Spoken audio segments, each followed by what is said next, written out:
Hola, dibujantes. Hace unas semanas pudimos grabar un vídeo con David Muñoz en el que hablábamos de su libro eh, Escribir con viñetas, pensar en bocadillos. Pensar en bocadillos es cuando tienes hambre, ¿no?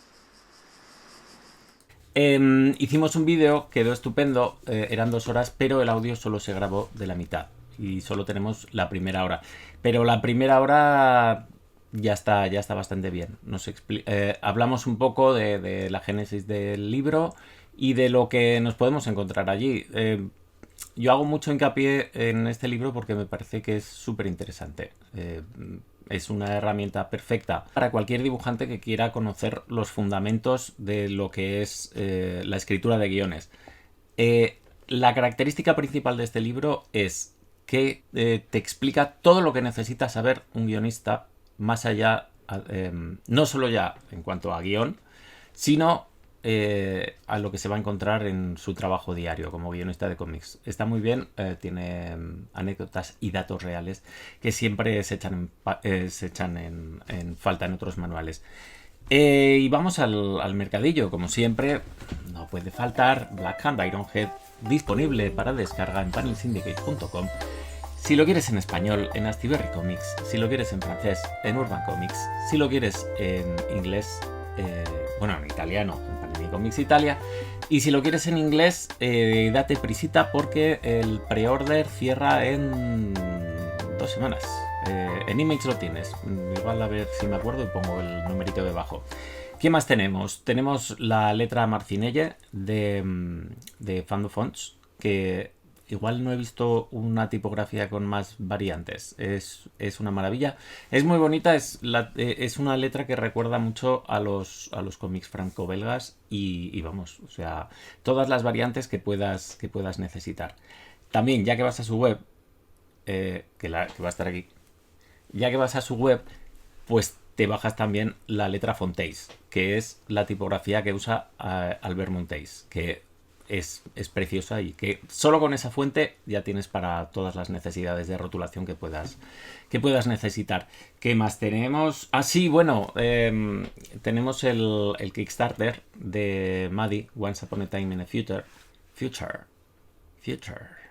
In the Future. El Kickstarter de Maddie, que es un cómic escrito por Duncan Jones y Alex de Campi. Duncan Jones, el de Moon, y Alex de Campi, pues escritora que ha escrito un montón de cosas muy guays. Y que lo dibujan un montón de artistas súper buenos y yo, que hago la parte del final. Mira, se acabó el talento. ¿Y qué más tenemos? Tenemos el Patreon de David Lafuente, que es patreon.com/DarkoLafuente, donde podéis encontrar un montón de procesos de dibujo y mucho contenido. Él lo define como los extras de un Blu-ray, pues el equivalente al dibujo de cómic. Y por último, un sorteo. No sé si hemos llegado a hacer sorteos en el canal. Pues si no hemos llegado a hacer el primer sorteo del canal y si hemos hecho otro sorteo del canal, es este ejemplar de Escribir con viñetas, pensar en bocadillos, de David Muñoz, que después de ver el vídeo vais a decir, ostras, yo quiero ese libro. Le haré un dibujito con el nombre dedicado a la persona que gane el sorteo y las condiciones son muy fáciles.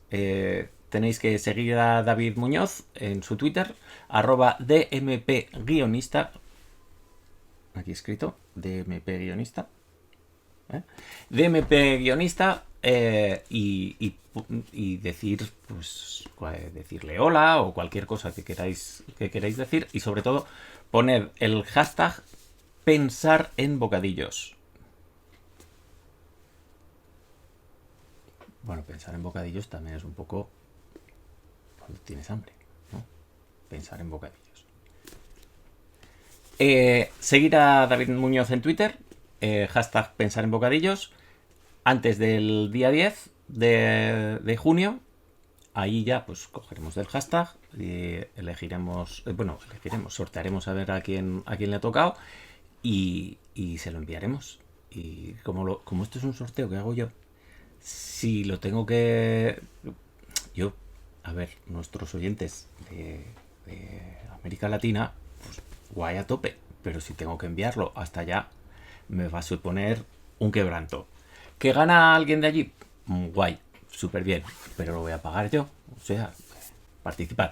Es un libro muy bonito, le haré un dibujito y todo eso. Así que sin más, os dejo con el vídeo. Hasta luego, dibujantes. Pensar en bocadillos es cuando tienes hambre, ¿no? Vamos a empezar. ¿Cómo surge? Yo iba ya a empezar a preguntar, ¿cómo surge el proyecto? Porque hace como 5 años, 4 años que empezó esto. Me perdí el tiempo. ¿Cuándo se supone que hemos empezado esto a hablar y a grabarlo? Pero bueno. Ya. Dibujantes, esto ha empezado. Estos vienen dando tela. Yo creo que me voy a ir por ahí a merendar y los dejo. Venga. La cabra. Venga. ¿Qué ha dicho David? No me he enterado. Bueno, David L. David L. Son los dos, joder. Qué difícil. Que ha dicho que ¿cómo surge esto? Hostia, es que es una historia larga. A ver, la versión breve. Cuando se hizo el libro del guión de cómic de Diminuta Editorial, en el que entrevistaban a varios guionistas, entre ellos a mí, me sugirieron la posibilidad de hacer una especie de pequeña introducción al guión del cómic desde el punto de vista más técnico, para incluirlo dentro del propio manual. Empezamos a hablar y se vio que claramente eso no podían ser 20, ni 30, ni 40 páginas, que hacían falta muchas más. Y alguien sugirió, yo no sé si fue Gerardo Vichios, que era el coordinador del libro, o el editor, hacer un libro solo con eso, ¿no? Escribir un manual de guión de cómic. Yo acepté, dije que sí, en un momento de estos en los que te vienes arriba y te crees que va a ser algo que vas a poder escribir con relativa facilidad y en poco tiempo, y cometí uno de los errores más grandes de mi vida. O sea, yo sé que es feo decir esto cuando el libro por fin se ha publicado, pero no, en mi vida no me he arrepentido más de decir que sí a un trabajo que a este. Un trabajo, además, por el que en su momento iba a ganar 300 euros, que era lo que me pagaba la primera editorial que iba a publicar el libro, y por el que ahora mismo no he cobrado nada, solo un porcentaje en el caso de que el libro venda. O sea, que por dinero no lo he hecho. La culpa de todo esto lo tiene que yo me había leído de pequeño el libro de Juan Acevedo para hacer historietas. Me lo compraron mis padres, lo explico en el prólogo del libro, en una visita a la Feria del Libro en Madrid hace muchísimos años, cuando tenía, no sé si 10, 11, 12 años, y siempre había tenido esta cosa metida en la cabeza como de algún día hacer mi propio manual, pero no de historietas en cuanto a dibujo y guión, sino únicamente de guión, ¿no? Y era una idea que me rondaba por la cabeza desde hace muchísimos años, nunca me había atrevido a ponerme manos a la obra y hacerlo, y claro, cuando me proponen en Diminuta Editorial pues un proyecto así, pues ya te digo, me vengo arriba, me envalentono y digo, venga, pues sí. Lo que yo no sabía es que empezaba un sufrimiento de exactamente, creo que han sido eso, 5 años, en los que iba a pasar absolutamente de todo y en los que iba a acabar reescribiendo el puñetero libro 200 veces con la sensación de estar ya volviéndome loco, y que de verdad más de una vez, bueno, me he sentado delante del ordenador y he dicho, mira, lo borro entero. Me olvido, o sea, nunca he escrito esto, a la basura. Otras veces he pensado, no sigo trabajando con él, lo regalo, lo cuelgo en cualquier página, en Blog Guionistas o en el Syndicate o donde sea, y ya está, y hago como que no lo he escrito. O sea, de verdad, casi un sufrimiento, porque no hay cosa más jodida que querer escribir algo sencillo.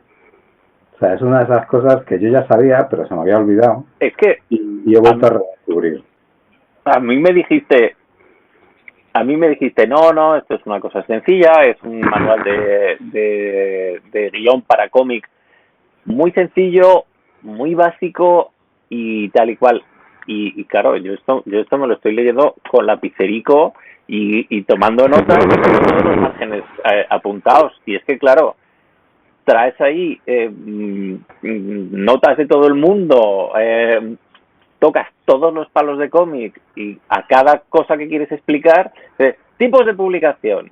Puedes hacer web, si utilizas no sé qué, cómic francés, pero luego, claro, si ahora hay cómic francés de álbum, luego es diferente la novela gráfica. O sea, claro, lo es que una pasó cosa fue... exhaustiva, pero resumida, que es todo lo contrario de lo que tú querías. Claro. No, eso está fue... de puta madre. O sea, cómprenlo, es muy bueno. Comprarlo si queréis. Bueno, lo que pasa es que, a ver, la primera decisión errónea que tomé... Eso ha hablado Thanos, porque yo no sé qué habrás oído tú ahí, pero yo he ido... Sí.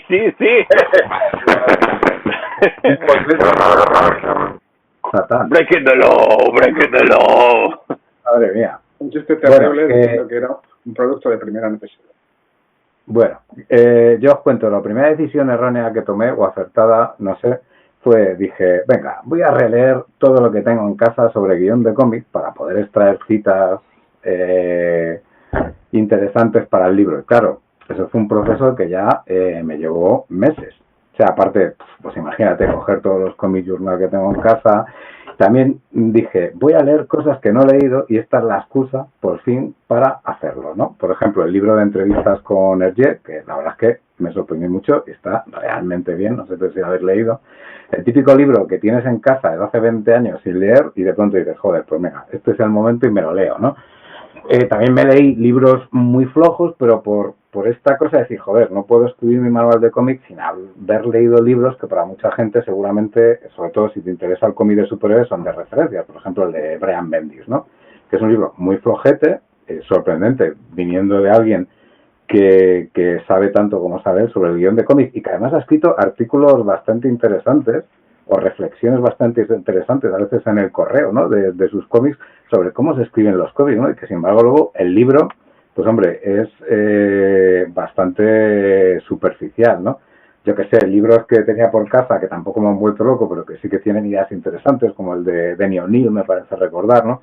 Pues entonces, claro, una locura, ¿no? Porque pasé de querer hacer algo sencillito a esta cosa que me pasa a mí mucho con todos mis trabajos, de sentirme culpable si no estoy haciendo todo lo que creo que tengo que hacer para que esté lo mejor posible. Entonces me acabo metiendo en una especie de espiral de locura en el que no paro de leer cosas que me parece que tengo que integrar al libro, no paro de descubrir cosas y de aprender cosas, porque otra cosa que ha pasado es que he aprendido mucho escribiendo el libro, pero cada vez que me viene una nueva idea a la cabeza, claro, eso significa que a lo mejor tengo que reescribir el capítulo entero para integrarla.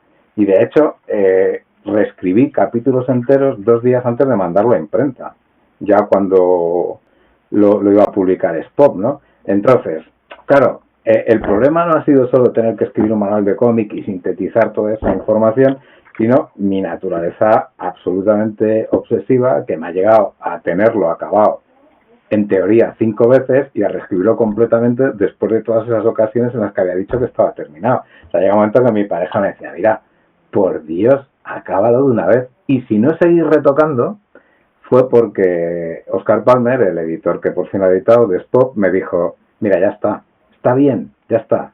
No lo revises más, no incorpores más cosas. Bueno, y luego está las entrevistas. Claro, que dije, hostia, quiero entrevistar a gente que no piense como yo, que trabaje de otra manera, para que haya diferentes puntos de vista en el libro sobre cómo se escriben los cómics. Y tampoco quería escribir a la gente que siempre, sí, no quería entrevistar a la gente que siempre se entrevista. Entonces, claro, tuve que buscar a esos entrevistados, que era gente que en muchos casos no conocían, y claro, pues ahí empieza otro proceso súper complicado de perseguir a gente, que si le manda las preguntas, que si, bueno, estas cosas que pasan con las entrevistas, ¿no? Que yo creo que al final han quedado bastante interesantes, pero también fueron un suplicio. También hay entrevistas que me empeñé en hacer, que luego no he incluido en el libro, y que yo creo que van a aparecer en la web de Spop como complemento, ¿no? Como una especie de extras del libro. Entrevisté a Darko Macan, por ejemplo, que es un guionista que a mí siempre me ha gustado muchísimo, y claro, fue difícil encontrarle, porque tenía una página de Facebook que estaba solo en yugoslavo, y hubo que escribir. Nada, el tío un encanto, la entrevista muy bien, lo que pasa que al final me pareció que por criterio del libro no cabía. O sea, que era una entrevista que no había manera de justificarla con la nueva estructura que había ido cogiendo el manual, ¿no? Según iba evolucionando, ¿no? pero la entrevista quedó bastante bien, ¿no? Y aparte un tío realmente de las pocas entrevistas sinceras, ¿no? Que es otra cosa que además me ha costado mucho. Hay gente que he entrevistado cuya entrevista no está en el libro porque te das cuenta que no se dan cuenta, a ver, esto es un manual, de lo que se trata es de que hables con sinceridad de cómo trabajas, de cómo vives la profesión para que la gente aprenda algo. No estás vendiendo nada. O sea, no es una entrevista promocional. Tienes que ser sincero. Entonces hay una entrevista, no voy a decir con quién, que se ha quedado fuera, porque yo creo que no pillaron ese punto que tenían que tener las entrevistas de este manual, ¿no? También hay gente que se pasa de sincero, como David, interesante, que digo, yo le pregunté, ¿tú estás seguro de que esto...? Digo, bueno, te vas a buscar la ruina, pero bueno, está bien la entrevista. David La Fuente, el otro, ese. Entonces, pero bueno, está muy bien la entrevista, ¿no? Porque, por ejemplo, la entrevista con David, igual, pues quería tener una entrevista con un dibujante que hablara desde su punto de vista de lo que es trabajar con guionistas y alguien que tuviera un punto de vista crítico y que no fuera a hacer la típica entrevista, que esto pasa también a veces con los dibujantes. ¿Qué tal trabajar con los guionistas? Maravilloso, madre mía, experiencia, porque no es real, no es real en absoluto, ¿no? Que eso es una cosa que también quería con el libro, ¿no? Que tuviera un poco de verdad. O sea, que si te dedicas a escribir o te dedicas a dibujar, vieras un reflejo de lo que realmente son las relaciones con los dibujantes, con los editores, etcétera, ¿no? Es que, hay no es una línea recta y muchas veces surgen problemas, es algo natural en el proceso de trabajo. Lo que no ayuda a nadie es no comentar los problemas. Lo que pasa es que la peña se enfada enseguida. La peña se rebota mogollón cuando dices cosas que son cotidianas realmente. O sea, del día a día de trabajar con un guionista y un dibujante. Claro, yo cuando empecé pero bueno, de trabajar con gente y te podía haber pasado su contacto. ¿Con quién? ¿Cómo no me he enterado? Que no te digo. Con Darko Macan. Ah, sí, no, Darko tiene que ser un prenda de todas maneras, pero bueno, tengo ahí su email, si lo quiere. Es la persona, es la persona más deprimente que he conocido. Es maravilloso. Estábamos hablando de hacer un proyecto. Sí. Es maravilloso porque es deprimente, qué bonito. Ahí parte un un asuntito, más allá de que más allá de el manual de guión, que tú no dices en ningún momento que pretendas que sea un manual de guión, es un compendio holístico de lo que es el guionismo mundial. Pues en esto haces hincapié, tienes un capítulo sobre las relaciones con los dibujantes. O sea, no es tanto un manual para aprender a hacer guión como manual para ser guionista. Si es que se entiende la... Claro, es un manual para sobrevivir a la experiencia de ser guionista, ¿no? O sea, yo recuerdo cuando empecé a currar, sobre todo en cine, y empecé a tener los problemas que tiene cualquier guionista cuando empieza a trabajar, que yo me sentía sobre todo mal porque pensaba, joder, pero trabajaba con mi co-guionista de entonces, Antonio Trasolas, y pensaba, joder, estas cosas nos pasan solo a nosotros. O sea, somos gilipollas, somos tontos. O sea, y luego me dio mucha tranquilidad. Claro, en aquella época no había manera de conocer a otros guionistas. Cuando empecé a currar con otros guionistas y me contaban sus propias experiencias, a ver, no es que mal de muchos solo de tontos, pero por lo menos dije, joder, es que estas cosas son normales. Es que estas cosas que me han pasado a mí durante los primeros años de mi carrera son las cosas que le pasan prácticamente a todo el mundo. Y los retratos idealizados que se hace de la experiencia de ser guionista en cualquier medio son propaganda, son publicidad y se cuentan para vender un producto que no tiene nada que ver con la experiencia real, ¿no? Esto lo digo en el libro, ¿no? Lo que decía la gente esta, ¿no? Los de la Furas Baus, que tenían razón. Sin fricción no hay creación. Pues que es que casi siempre hay fricción. Es que es inevitable. La única diferencia es que la fricción sea amable y todo se mantenga, todas las discusiones dentro de una cierta educación, o realmente la gente se vaya a la cabeza y ya se vuelvan locos y aquello acabe como el roseo de la aurora. Pero casi siempre hay conflictos, es que es inevitable, ¿no? Y con los dibujantes de cómics hay más conflicto que con ningún otro miembro de una profesión creativa. Claro, yo ahora estoy teniendo... Mal. Esto... Tirso, mira lo que te está diciendo. Vamos, no, con mi relación. De las personas. con mi relación y la de Tirso a lo largo de los años se podía hacer una sitcom, vamos. Entonces, vamos. Es como una relación de pareja, ¿no? Con sus altibajos, sus momentos buenos, sus momentos malos, sus momentos regulares, ¿no? Pero vamos, de hecho, mira, ahora estoy teniendo una experiencia con Andrés Geleiva haciendo un cómic para Astiberri que es tan buena y tan versión idealizada de lo que deberían ser estas cosas, que a veces hasta me preocupo, y pienso, joder, aquí en cualquier momento se vuelve loco, ¿no? O sea, parece súper razonable, cumplidor, digo, en cualquier momento se le va la cabeza y esto se va a ir todo a tomar por saco, ¿no? Y claro, porque o sea, me han dejado colgado tantos dibujantes de maneras tan absurdas, tantas... Te han roto el corazón. Vamos, bueno, lo que pasa es que el corazón lo tengo roto desde los 25 años, entonces, y tengo 50, entonces imagínate, o sea, ahora ya no se me rompe con prácticamente nada, o sea, lo que pasa es que ahora ya espero cualquier cosa, ¿no? Y de hecho, ya os digo, tengo la sensación esa de que va demasiado bien algo y hasta que me preocupo y digo, joder, esto no, esto tiene truco, esto no puede ser así, ¿no? O sea, es la profesión con más pájaras, deserciones, que yo he conocido, y mira que he trabajado en diferentes medios, que he hecho televisión, he hecho series, he hecho programas, he hecho pelis, y no me he encontrado un ser más complicado y complejo que el dibujante de cómics. Pero bueno, esto ya lo hemos hablado, o sea, demasiadas horas solos... Pero es que es muy precario, es que el cómic es muy precario, se cobra muy poco, se trabaja muchísimo y así es normal. Sí, es normal que sí, bueno, en el libro, ¿no? Hay una parte que explica a Cano ahí, ¿no? Que le pedí que lo escribiera él, ¿no? De por qué se echaban... Hombre, también te juntas con Cano, Dargo Macán,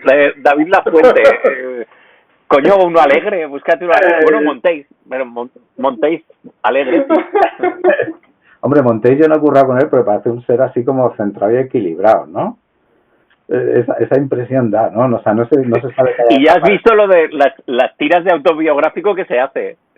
Sí, pero vamos, yo creo que debe ser un súper currela centrado, es la impresión que me da, ¿no? No sé, ya te digo, la experiencia ha sido tan dificultosa a lo largo de los años, me han dejado colgado tantas veces, hay tantos proyectos que no he escrito que no se han publicado por deserción del dibujante, incluso teniendo un contrato con una editorial, y me estoy hablando de editoriales españolas y editoriales europeas, que bueno, que a estas alturas ya me espero cualquier cosa, ¿no? Pero también es verdad que se puede aprender a gestionarlo mejor. O sea, a lo largo de los años, pues también, y eso intento explicar en el libro, he intentado ponerme un poco más en el punto de vista del dibujante y hacer lo posible para que esas situaciones, cuando llegan, que suelen llegar, gestionarlas de la mejor manera posible y que no acaben en hecatombe, ¿no? Pero a veces, bueno, pues directamente es que no es posible, ¿no? Pero bueno, sí es verdad que cuando empecé a escribir el manual, al principio era, voy a explicar, pues, lo típico, ¿no? Pues, ¿qué es un plano medio? Un plano general, no sé qué. Y según iba avanzando, y esto fue una de las diferencias de criterio más grandes que tuve con el primer editor, que por cierto, falleció la semana pasada, Joan, de Diminuta Editorial, que era el primer editor que iba a publicar este libro, cosa que me dejó, pero muy, muy triste, porque una cosa que cuesta explicar, y mira, no lo pensaba comentar, pero bueno, ahora me ha venido, es que a veces puedes tener diferencias de criterio y llevarte bien. Es una cosa que sorprendentemente me pasó con Joan, es que en un momento dado nos dimos cuenta de que no estábamos de acuerdo, ¿no? Que yo quería escribir un libro y él quería publicar otro. A él le resultó muy frustrante, a mí también, y llegado un momento dijimos, mira, es que es absurdo. Además, te recuerdo una conversación que tuvimos por teléfono muy clara. Yo dije, mira, es que el libro que tú quieres publicar, yo no lo quiero firmar. Si este libro sale como tú lo quieres publicar, yo no me voy a sentir orgulloso de él y yo solo estoy haciendo esto porque me apetece. O sea, ya veas tú, por 300 euros que me iba a pagar. Y él me dijo lo mismo, mira, es que entiendo por qué tú quieres escribir este libro así, pero es que nosotros queríamos un manual muy sencillo, lleno de verdades indiscutibles, rotundo, y esto es otra cosa. Digo, ya lo sé que es otra cosa. Entonces, después de muchos meses iba a decir discusiones, pero tampoco es discusiones, porque de verdad que era todo muy amable. O sea, yo le mandaba un mail con propuestas, él me contestaba y me enviaba otro, y nos dábamos cuenta de que había cada vez un abismo más grande entre el libro que ellos querían y el libro que yo estaba escribiendo, ¿no? Entonces llegamos a un punto en el que dijimos, mira, ya está. Él me dijo, mira, ya, recupera los derechos del libro, es tuyo, haz con él lo que quieras. Yo dije, oye, gracias por encargármelo, porque es verdad, si no, no lo habría escrito. Y ahí quedó la cosa, ¿no? De hecho, uno de los primeros agradecimientos en el libro es a él, ¿no? Claro, la verdad es que el otro día, cuando me enteré que había fallecido, me quedé fatal, ¿no? Porque aparte, me comentaba incluso un amigo, bueno, tú te llevas muy mal con él. Digo, joder, que no.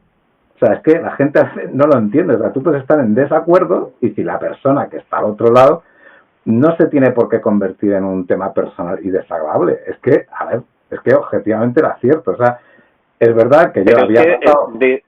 De hecho, esto es lo más profesional que puedes hacer. Mantener separada la parte profesional y de la obra de la parte personal, ¿no? Tú puedes tener una discusión con alguien, mandarle a la mierda, decir que es un gilipollas 1000 veces y que luego no tenga que ver, no haya ninguna acritud, ¿no? O sea, esto creo que viene de entender que es un trabajo. Bueno, yo creo que también mientras se mantengan las formas, o sea, mientras la gente sea amable, o sea, yo lo que no aguanto es ya el maltrato a nivel personal. O sea, ya puedes tener razón, que si me estás tratando mal, yo ya salto. O sea, el señor temperamental que llevo ahí dentro metido en mi cabeza salta ahí, tengo una bronca con quien haga falta, pero si me entiendes la forma, pues no estamos de acuerdo, pues qué pena. De hecho, en realidad nuestras últimas conversaciones era de joder, qué pena, ¿no? Que no nos hayamos puesto de acuerdo, pero es verdad que en un momento dado, claro, el libro evoluciona y pasa de ser un manual clásico, típico, a convertirse en una especie de, pues eso, ser guionista. Lo que pienso yo de ser guionista y lo que piensa otra gente, ¿no? Por ejemplo, a Joan le decía, no, es que no puedes tener entrevistas con otra gente explicando que lo que tú dices, a lo mejor no hay que hacerlo así. Y yo, joder, pero es que me estás pidiendo que sea dogmático y es una cosa que nunca lo he sido como profesor ni cuando he escrito sobre cómics, no voy a empezar a hacerlo ahora. Es que me estás pidiendo que imposte una especie de Robert Mackie del guión que no soy, ¿no?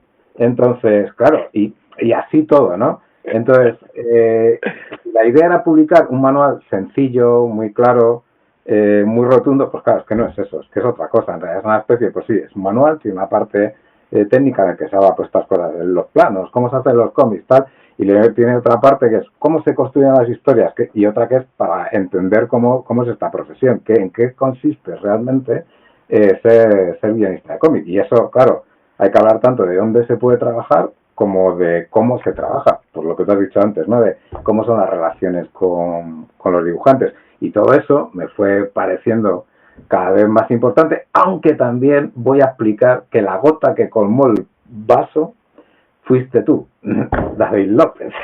O sea, eso fue... Vaya, ya tenía que llegar, esto siempre llega.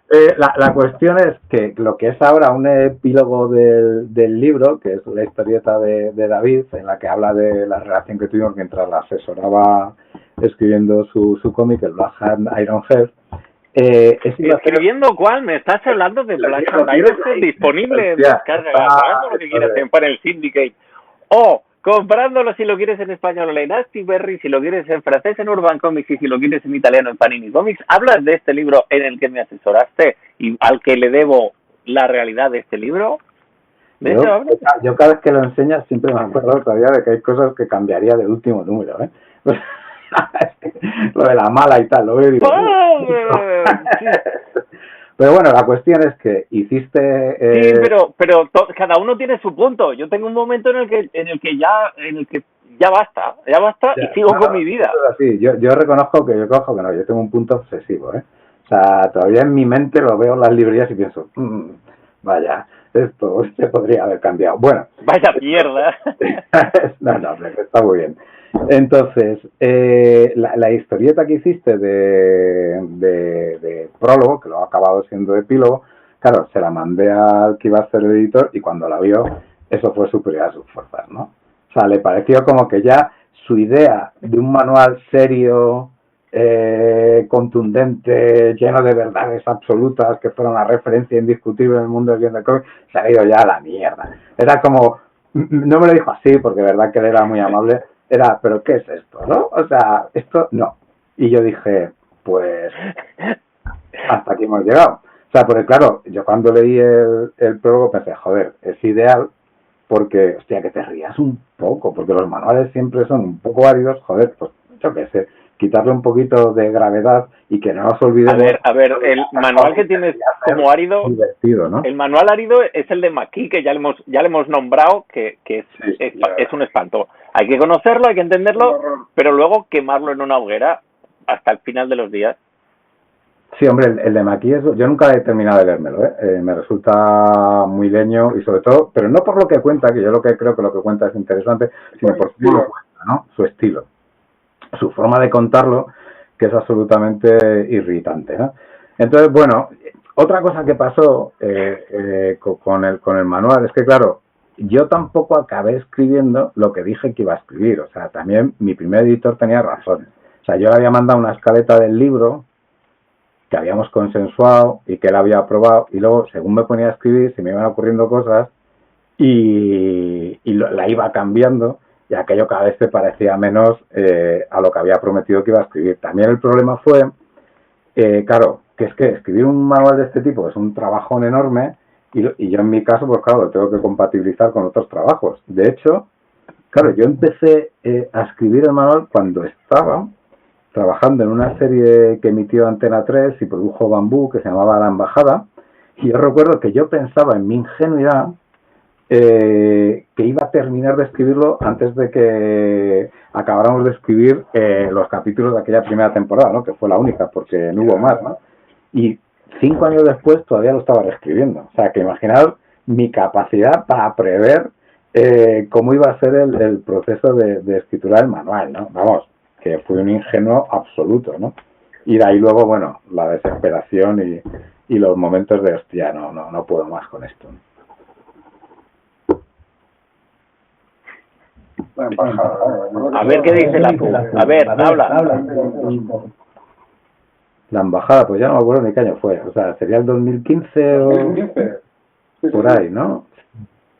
Pues imagínate. Entonces, y yo pensaba en aquel entonces, bueno, antes de que terminemos, o justo para cuando termine de escribir la primera temporada, esto está, ¿no? Esto lo he entregado y qué va. Ni para atrás. Fascinante. Bueno, el tema es que sí, el tema de el manual de guión que empezaste a escribir, pero que luego se convirtió en el que has hecho al final, ¿cuál era el ejemplo que os pusiste de acuerdo? Quiero decir. O sea, era el primero, el que se supone que tenía que haber escrito.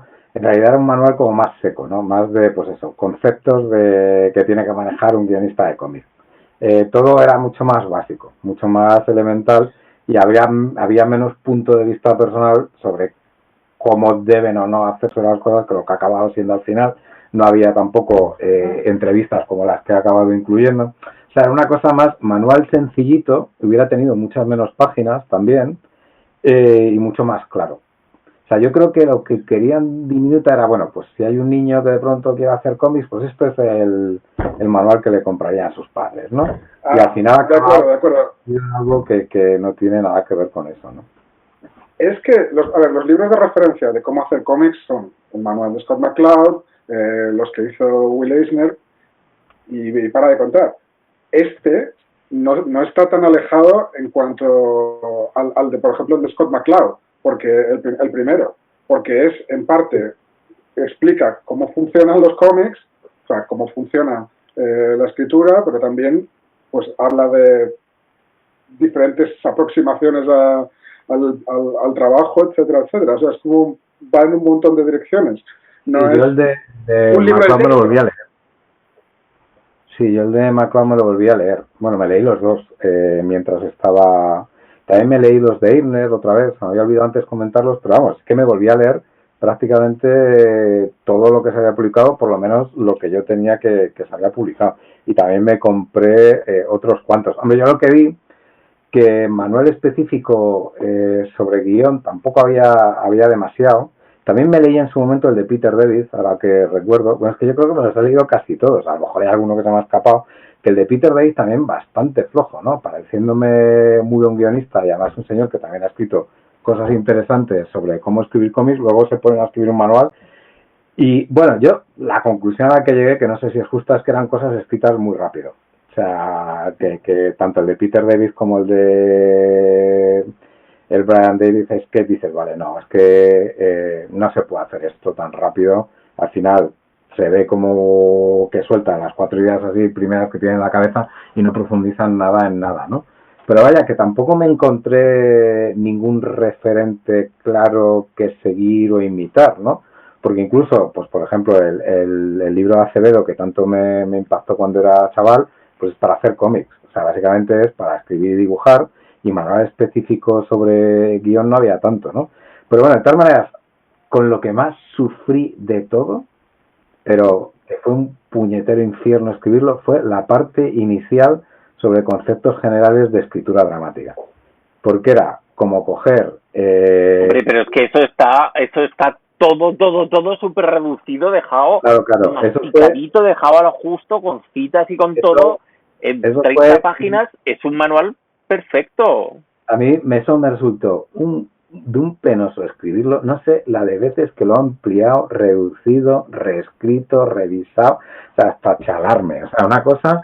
Pues claro, es lo que te dices, era coger las ideas básicas sobre escritura dramática, sintetizarlas de una manera que alguien que se vaya a poner a escribir un guión de cómic las tenga en la cabeza y las pueda utilizar antes de empezar.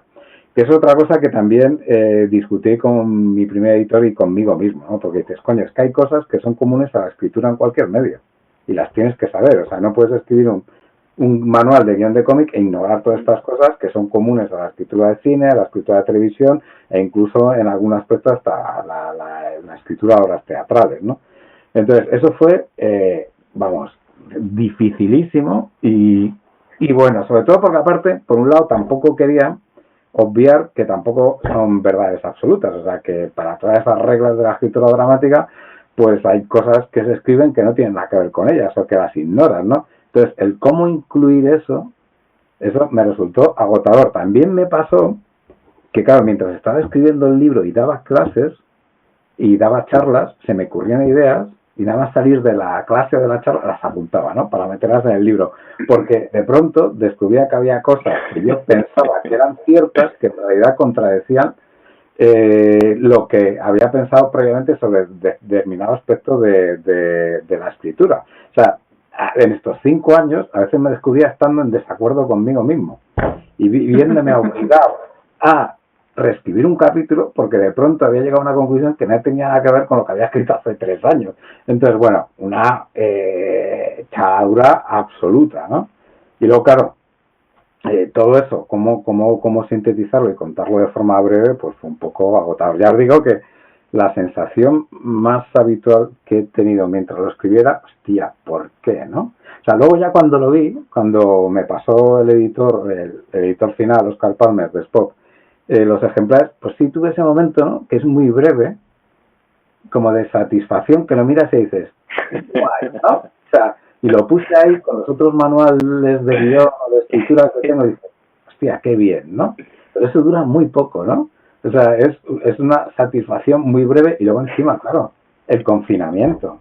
O sea, es que la satisfacción ha sido, lo cogí, le di los ejemplares, vamos a presentar y a distribuir y venga, confinado. Digo, después de 5 años de padecer, la fecha de edición del libro creo que fue el primer miércoles del confinamiento. Digo, hostias. El 18 de marzo era. Sí, ¿no? Hostias, dices, era pero... 18 de marzo, miércoles, sí, la primera semana de confinamiento. Sí, la primera semana fue, ¿no? Algo así, porque si empezamos el 10, sí, empezamos... O sea, que no lo pudiste presentar en ningún lado, ni distribuir, ni nada. Se ha distribuido, o apenas se ha distribuido, excepto la gente que lo pidió por correo y a la que se lo envió Oscar antes de que no se pudieran enviar paquetes, y ni se ha presentado, ni sé cómo se va a presentar. Bueno, a ver qué pasa ahora, ¿no? A lo mejor lo presentamos online y todos ahí con las mascarillas. Pero vamos, que sí, que ha sido una especie de final de viaje que digo, ya no me jodas. O sea, no me lo puedo creer, ¿no? De todas las posibilidades que hemos elegido para publicarlo. Pero bueno. No, pero a ver, este manual es el ejemplo claro de venta perenne. O sea, es completo, habla de escribir historias para cómics de cualquier tipo. Los ejemplos no son atemporales también, porque mencionas desde Greta Gerwig hasta las Wachowski, hasta TVOs de Hal Foster, TVOs de Montes, etcétera, etcétera. Entonces, es un libro de consulta, o sea, para décadas. O sea, porque no, y sobre todo, y esto es algo que te quería comentar, es como, si era en inglés, ¿para cuándo? Eso ya depende de mi señor editor y que alguien lo quiera. Pero vamos, que... A ver, quiero decir, es que la obra es de referencia, por su calidad y por lo completo que es, pero además es que va a un rellena un hueco que lleva vacío décadas. O sea, precisamente lo que estábamos comentando, de si alguien quiere buscar un libro sobre cómo escribir novelas gráficas, está jodido. O sea, o se va a buscar un libro sobre escribir novela o sobre escribir guión cinematográfico. Ese hueco que está ahí vacío. Claro, eso es una cosa que me tenía, mira, asustado también. Es que llegó un momento que estaba tardando tanto en terminar lo que digo, ya verás tú cómo se publica otro antes. Digo, todavía, además hubo una especie de falsa alarma que se anunció un libro que yo pensé que era un manual de guión de cómics, pero que luego era otra cosa, y pensé, hostia, ya está. O sea, soy bobo, o sea, me he tirado 5 años reescribiendo esto para que luego salga otro antes, ¿no? O sea, de esto que pensaba, de verdad es que se puede ser subnormal, ¿no? Pero vamos, eso sí que me desanimó muchísimo. Además, tened en cuenta que unos meses en que no tenía editor. O sea, claro, entre que unos meses, pues yo creo que fue casi un año, ¿no? Y aún así yo seguía currando en él, obsesivamente. No tenía editor, no sabía si lo iba a tener que regalar o colgarlo en internet como fuera, y aún así seguía reescribiéndolo. Y encima... Sí, me acuerdo que me escribiste para pedirme el guión, porque se publica en una página mía y el guión completo del guionista como ejemplos. Y creo que cuando me estabas pidiendo los archivos o algo así, todavía no había entrado en escena Oscar para editarlo. Estabas como entre los dos editores. Fascinante. Sí, no, yo te digo, yo pensé, madre mía, al final, después de todo esto, digo, mira, lo subo donde sea, que por lo menos alguien lo lea, para que no piensen que soy un escritor loco que está escribiendo un libro que no existe, que me lo he inventado, he estado entrevistando a gente para no, pues que lo veas bien, ¿no? O sea, es que eso fue el periodo más triste de todo el proceso, ¿no? Que ha sido tan culebronesco, ¿no? Porque a que llegó un momento que dije, bueno, pero este trabajo, ¿para qué, no? Pero vamos, es verdad que lo que sí me sorprendió haciendo el trabajo de documentación es que, aunque hay muchas entrevistas que merecía la pena leer, en realidad no había ningún manual específico sobre guión, quitando el de Bendis y el de el de Denis O'Neill, pero realmente el de Peter Riester, uno que realmente ninguno bueno, la pena, que tuviera un poco de densidad, ¿no? Y aparte, lo que más me sorprendió es que dices, joder, o sea, sí que hay buenos libros sobre cómo hacer cómic que te pueden gustar más o menos, pero, coño, el de Scott McCloud es un trabajazo. Yo después de haber hecho esto pienso, Scott McCloud está loco. O sea, lo que tuvo que tardar en hacer ese libro y cómo se lee bien y se lee fácil, se puede subvalorar el trabajazo que invirtió en hacerlo, ¿no? Pero curiosamente, lo que no había, los de manual sí que me parecían un poco escritos un poco ahí, ¿no?, a la carrera y sin ponerle demasiado cariño ni demasiado trabajo, ¿no? Pero vamos, de cómics sí que me pareció que luego, ya te digo, hay muchas cosas de las que cuenta Eisner que a mí me parecen un poco descabelladas y que se han quedado pasadas, pero bueno, ves que hay un punto de vista, ¿no? Que hay algo que contar y algo que aportar, luego puedes estar de acuerdo o no, pero en cuanto a los de guión era, hostias, de hecho, todos empiezan como muy bien y se nota una cosa que si habéis escrito alguna vez algo largo, es esta especie de cansancio, ¿no? Empiezan como muy bien, muy currados, y cuando vas por la mitad ves que el autor empieza a desfallecer y al final como que se lo están quitando de en medio, ¿no? Dices, que yo lo entiendo perfectamente, o sea, es un agotamiento natural, tienes otras 80.000 cosas que hacer y desfalleces, te cansas y ya pierdes la energía inicial, te preguntas por qué lo estás haciendo y te lo quitas de en medio y para que se edite y fuera, ¿no? Estamos hablando de toda la obra de Alex Garland, ahora mismo. No, hombre, no. Que Alex Garland tiene cosas que me encantan, joder, el pobre no va a ser solo, ¿no? ¿Qué pasa? ¿Acabas de hacer? No, lo que pasa en general con Garland son los terceros actos de sus... A ver, no me he leído sus guiones, solo he visto las películas que están basadas en sus guiones. Sí, ¿vale? Es verdad que le pasa un poco, sí. Pero es como, ostras, mira este primer acto, mira este nudo, o sea, estos personajes, lo que has creado aquí, de repente, yo qué sé, Sunshine es el ejemplo más grave, supongo, porque de repente cambia de género. O sea, pasa de ser una película de ciencia ficción a ser una película de monstruos espaciales. O sea, sí, pero yo Sunshine soy súper fan, ¿eh? Tengo hasta el libro del guión que editó Faber en su momento. Sí. Y lo explica, que dice que bueno, que al final fue cosa de Danny Boyle, pero bueno, yo después de ver Debs ya no sé si quererme, pero bueno. Todavía la tengo a medias, pero precisamente ¿has escuchado volvemos enseguida al libro de guión, pero ¿has escuchado el comentario de audio del asesor científico? No, en Sunshine. Sunshine, no. Tú es que eres el de los comentarios.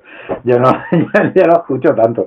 Es lo que tiene dibujar, que puedes dibujar y estar oyéndolo, pero sí, puedes escribir y estar oyendo a un señor ahí hablando y tal. Puedes ir a hacer la compra con la mascarilla y todo esto mientras estás escuchando el comentario, hombre.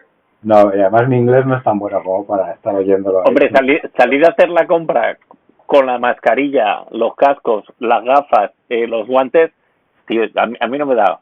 A mí esto no... Claro, yo no sé la gente... Y más eso, te sales de casa, tío, es para que no... para oxigenarte la cabeza, no... Tío. Claro, y la gente incluso que va con la mascarilla llevando por el móvil. A mí me produce un estrés. O sea, yo lo dejo en casa, ¿eh? O sea, no, ir a la compra, o sea, yo vuelvo estresadísimo, ¿eh? De ir a la compra o esta mañana que tengo que llevar el gato al veterinario, o sea, vuelvo agotado, ¿eh? Como si hubiera hecho una especie de actividad de riesgo. ¿Al bombón? No, al otro, que lo operaron de un tumor en la boca. Se lo quitaron y bueno, la operación salió bien, está bien. Te digo, coño, justo se tiene que poner el gato malo después de 12, 13 años que no había pasado absolutamente nada en mitad del confinamiento. Pero bueno, ya está bien, la han operado y está bien. Pero vamos, que sí, que yo salgo esta mañana y veo a la gente que va con el móvil como tal, y yo voy, te lo juro, como si estuviera en una zona de guerra. Yo voy ahí agarrando al gato con la mascarilla, los guantes y procurando no acercarme a nadie y rapidico por la calle. De hecho, la idea de salir, esto que dicen, bueno, ¿cómo llaman? Desescalado progresivo del confinamiento, a mí me da hasta susto. O sea, lo pienso y digo, pero si estoy bien en casa. mientras haya comida no hace falta, ¿sabes? Que hay que presentar el libro, pues lo hacemos por, yo qué sé, por Hangouts o yo qué sé. O cualquier cosa, ¿no? Que seguro que va más gente. Que si lo hacemos... Era curioso lo que decías de esto, porque empezó en una editorial, quebró la editorial, se fue a otra, el proceso de escritura. Sí, había empezado en la editorial por el tío de las tortugas ninja, sí, y acabó en Kitchen Sink. Sí. O sea, empezó en Tundra y acabó en Kitchen Sink, creo. Heredaron el proyecto cuando el tío vendió parte de los proyectos hasta otra editorial. Y creo que el proceso entero fueron como 2 años o algo así, y MacLeod tenía 25. 2 años solo, era poco me parece, ¿eh? Ya, me parece poco. Lo recuerdo un poco lejos, todo esto. Yo leyéndolo, fíjate, no los había leído desde que se editaron. Y es verdad que aunque hay cosas que ya, sobre todo la parte de internet, claro, se ha quedado muy pasada en el segundo libro, sobre todo, pero hostias, al verlos ahora desde la experiencia de estar escribiendo un manual, ya no solo es el interés de lo que cuenta, es, hostia, el trabajazo que se ha metido. Yo estaba leyendo y diciendo, madre mía, no solo lo que tienes que contar, sino la forma de visualizarlo, luego ponte y dibújalo, digo, madre mía, digo, eso es otra cosa que pensé, ¿no? Hay cosas que son para hacer más joven, con más energía. Claro, que no es ninguna chorrada. Pero esto, bueno, no, ¿qué dices? Esto, sí. Esto en el momento vital en el que estás. En el momento vital en el que estás, en el que sabes sabes de todo ya y que llevas muchos años dedicado a la enseñanza y sabes cómo explicar las cosas, yo creo que está muy bien. Volviendo un momento a lo de los otros manuales, pero hay los manuales de cómic que tenía yo, en ninguno te hablaban de escritura, te hablaban de el lenguaje del cómic y de dibujar los cómics y cómo funcionan, pero de escritura nada. Y pues la primera parte me ha recordado al de Cuéntalo bien, y lo digo porque es un piropo muy importante. Sí, es un libro que además yo recomiendo ahí, creo, ¿no? Que es el libro de Ana San Magallón, que a mí me parece que está muy bien y que está lo que hay que saber. Mira, este no lo he vuelto a leer para escribir el libro, porque como me gusta mucho, no quería que ni por asomo hubiera cosas que se parecieran en mi libro a cómo están escritas en el libro de Ana, aunque sí que la cito a ella por una cosa que dijo en una entrevista y que leí mientras estaba escribiendo el libro, porque sí que es el manual que yo siempre recomiendo a mis alumnos, ¿no? De una cosa sencilla, clara, en el que básicamente está todo lo que tienes que saber sobre cómo se escriben las historias. No hace falta leerse el trocho de Maquis, con leerse esto vale, ¿no? Pero esto que decías de la edad, es verdad que el libro, hay una cosa que está bien, que sí se nota, claro, el rodaje que tengo como profesor, la cantidad de años que tengo dando clase, porque dando clases aprendes muchísimo, y sobre todo aprendes a explicar o a contar cosas que a lo mejor sabes de forma instintiva, pero nunca te has visto obligado a concretar. Y bueno, lo digo ahí al final, ¿no? En los agradecimientos, muchas de las cosas que digo se me ocurrieron dando clase. O sea, la forma de decirlas se me ocurrió dando clase, ¿no? Pero, hostias, la mente de 50 con el cuerpo de 25 o 30 no hubiera estado mal, porque hay una cosa que ocurre, y es que la vida que llevamos los autónomos del guión, que básicamente consiste en estar pluriempleados para llegar a fin de mes, pues no es muy compatible con hacer esfuerzacos como el de escribir un manual de este tipo. O sea, yo cuando tenía 30 años, recuerdo, trabajaba en Paramount Comedy por las mañanas, por la tarde escribía una serie de televisión y por las noches me escribía guiones de cine, y tan a gusto. Y ahora mismo, o sea, es que yo con este manual llegaba momentos que estaba trabajando en una serie, estaba escribiendo otras cosas, y es que no puedo con mi vida. O sea, no me llega la energía, ¿no? Entonces, mira, yo trasladaría, ¿no? Como en Devs, ¿no? Ya que hablábamos de la serie de Garland, los conocimientos de ahora a mi cuerpo con pelo y con barba negra hace 20 años para que tuviera la energía sin el dolor de espalda, sin el dolor de cuello, para tirarte horas y horas reescribiendo y reescribiendo sin que te quedes hecho una piltrafa humana, que es como me he quedado yo en la última fase de escritura del libro, ¿no? Que estaba entregando guiones de una serie, por las noches haciendo las correcciones, esto que dice, mira, hostia, por Dios, es que no puedo. Mira, eso es una cosa que explico también en el libro, ¿no? O sea que, hombre, yo hay una parte que me preocupaba, digo, a ver si voy a acabar desanimando a la gente, ¿no? Pero yo creo que había que ser sincero, ¿no? Explicar que, por ejemplo, es prácticamente imposible ganarse la vida como guionista de cómic y estás abocado a una asistencia pluriempleada para llegar a fin de mes, ¿no? Y en el que los ingresos por escribir guiones de cómics van a ser una miseria, o como mucho un poquito más de una miseria si tienes suerte y vendes algo para que haga una serie de televisión o algo por el estilo, ¿no? Entonces me preocupaba y digo, joder, pero claro, creo que tenía la obligación de ser realista, ¿no? De contar un poco la verdad, ¿no? Porque todavía me pasa, dando clase, que la gente se piensa que, por ejemplo, si publicas para Francia ganas una pasta, y ocurre mucho que gente que trabaja en el cine o la televisión, sobre todo en la televisión, de pronto está más de moda el cómic, la novela gráfica, y dice, mira, escribir cómics, ¿no? Y cuando ven lo que se cobra, se les quitan las ganas. Porque, claro, ¿no? Porque es un trabajón de la hostia. Escribir cómics probablemente es el típico de guión que exige más horas de curro. Y luego es que, pues igual que el dibujo, o sea, es que a no ser que estés trabajando para Estados Unidos, o sea, realmente no compensa económicamente. De continuo, vaya, si tienes trabajo continuamente, ¿no? Pero es que aunque tengas trabajo continuamente escribiendo cómics para Francia, y no digamos ya en España, es que lo que ganas es una miseria. O sea, ten en cuenta que desde que han llegado las plataformas a España, han subido mucho los precios de guión de televisión, gente que está ganando entre 20 o 30.000 euros por guión, y eso debe ser todo el dinero que he visto yo trabajando para Francia desde hace 10 años juntos. Entonces, te estoy hablando de que he hecho 3 series o 4, ¿no? 3 series y una novela gráfica, ¿no?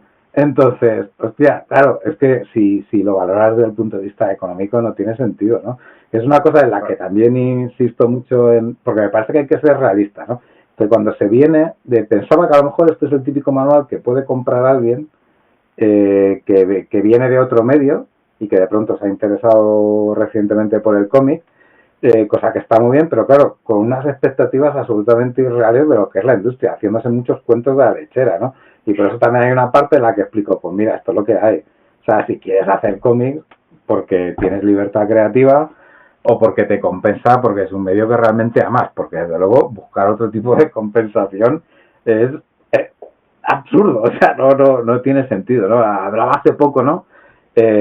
Con un amigo me decía, joder, mira, por ejemplo, ¿no? Los del vecino, ¿no? Santiago García, Pepo Pérez, tal, que han vendido la serie. Digo, vamos a ver, Santiago y Pepo, ¿hace cuánto que sacaron el primer vecino? Como 15 años. O más, no sé. Entonces, 15 años. La serie ha tenido 3 formatos diferentes. Claro. Luego, han hecho de todo. Yo en ese momento, claro, lo viví bastante de cerca.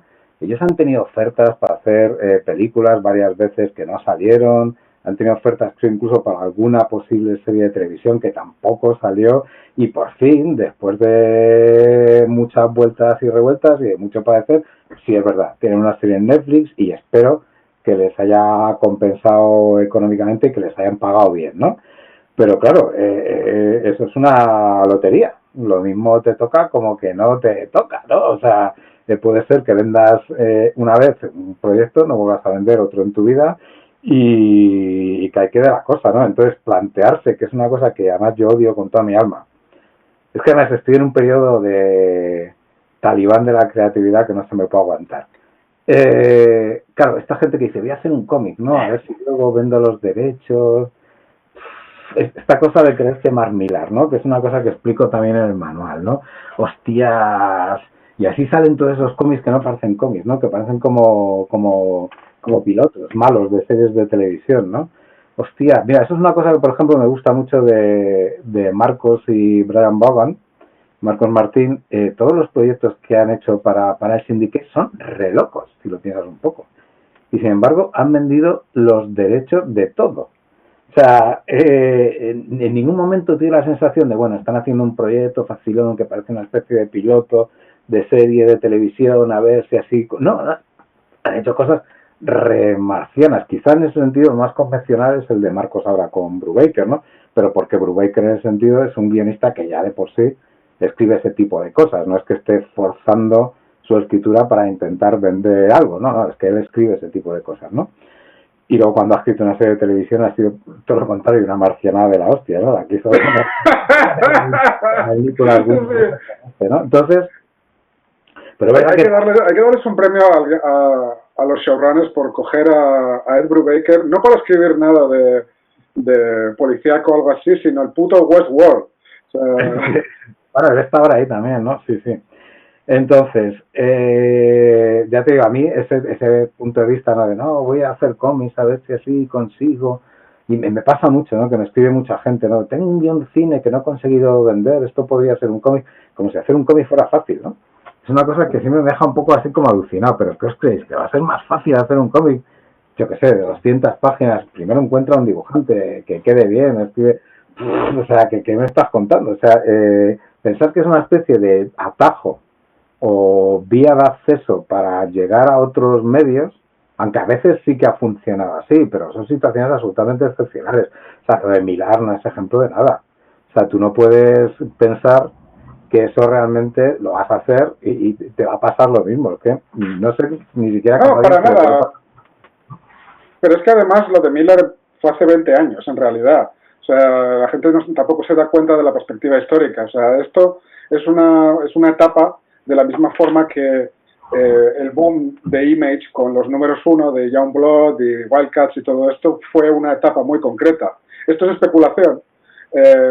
Y evidentemente un mercado no se puede mantener a base de picos de especulación y de tácticas extrañas de venta de derechos o así. Esto no va a ocurrir. Hay un Mark Millar, pero por cada Mark Millar que hay 2000. Sí, que no han conseguido nada y en que... absoluto. O sea, y gente que cree que puede invertir como si fuera invertir en un negocio o en bolsa o algo así, en hacer una novela gráfica y que eso va a convertirse automáticamente en venta. Yo es que algo que creo que no existe es como esta cosa de prefabricar un éxito, ¿no? Es verdad que a veces se puede hacer, claro, si vendes un guión para Disney te lo van a vender y lo va a ver hasta el apuntador, pero más allá de trabajar para una mega empresa, o sea, lo único que puedes hacer es hacer las cosas lo mejor que puedas, hacer más o menos lo que te guste y esperar que a lo mejor haya un poco de suerte y alguien se interese por ello y ganes ese dinero extra que te pueda permitir a lo mejor seguir dedicándote a hacer tus cómics con más tranquilidad, ¿no? Sin estar preocupado de llegar a fin de mes. Pero es que no lo puedes prefabricar, ¿no? Y sí que noto un poco esa mentalidad, ¿no? Y por eso os digo que quería hablar de ello en el libro, ¿no? Que no es así, o sea, realmente o haces cómics porque el día que se edita te llega tu copia impresa, te da regustirrillo abrirlo, olerlo, esta cosa de fetichista, de mirarlo, ponerlo ahí en la estantería, o si no, ¿qué sentido tiene, no? O sea, como estés esperando una compensación más allá de esa satisfacción de haber publicado algo que sea más o menos como tú quieres, que probablemente no la va a haber, ¿no? Pero trabajando para prácticamente ningún mercado, ¿no?